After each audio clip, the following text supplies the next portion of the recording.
Donc voilà, Tree public domain entre guillemets supérieur à 2 mégapixels et j'ai choisi celui-là qui est quand même bien précis. On a toujours intérêt à démarrer d'images qui sont le plus précises possible, c'est l'évidence. Alors je vais enregistrer cette image dans un dossier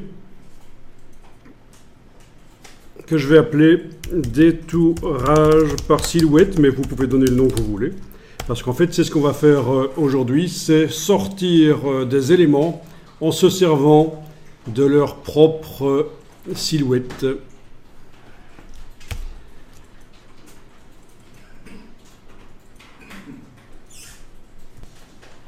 Et donc, on va dans Photoshop.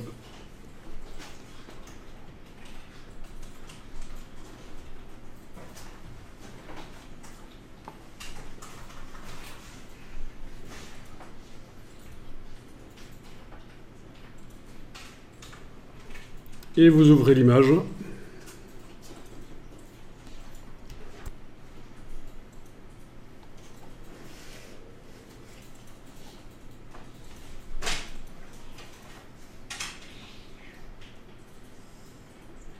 Touche F pour passer plein écran. On peut directement l'enregistrer au format Photoshop. Au même endroit.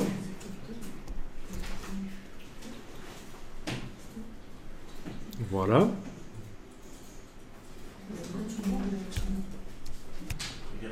Alors voilà l'astuce.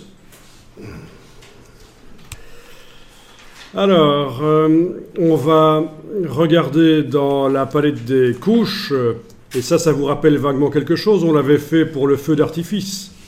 Quand on devait extraire le feu d'artifice, on regardait dans quelle couche le feu d'artifice se détachait le mieux de son fond.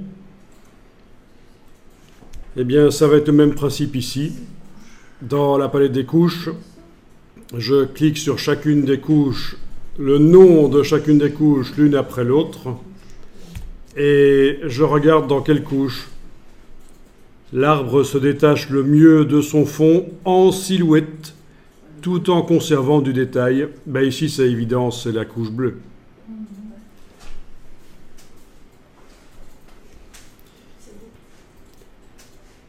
Alors, on va travailler sur cette silhouette-là, mais attention, l'erreur habituelle, c'est d'oublier l'étape qu'on va faire là juste maintenant.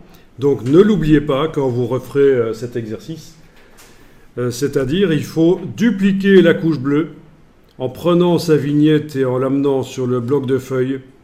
Et on travaillera en fait sur bleu copy, qui est une couche alpha, une sélection mémorisée. Alors, ce qu'on va faire ici, c'est que déjà, on va tester pour voir ce qu'on obtient si on utilise cette couche alpha bleu copy telle qu'elle sans la retravailler. Et pour arriver à la tester, on va aller chercher sur le web une image.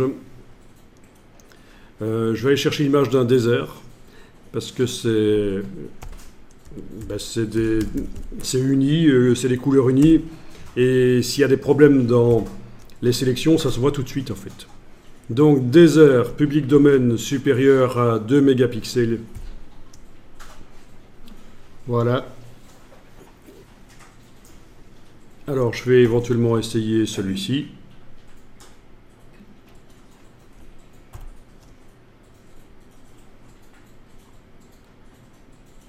Ouais. Je l'enregistre dans le dossier et j'ouvre dans Photoshop. Lui aussi, si je veux, je peux tout de suite l'enregistrer au format Photoshop.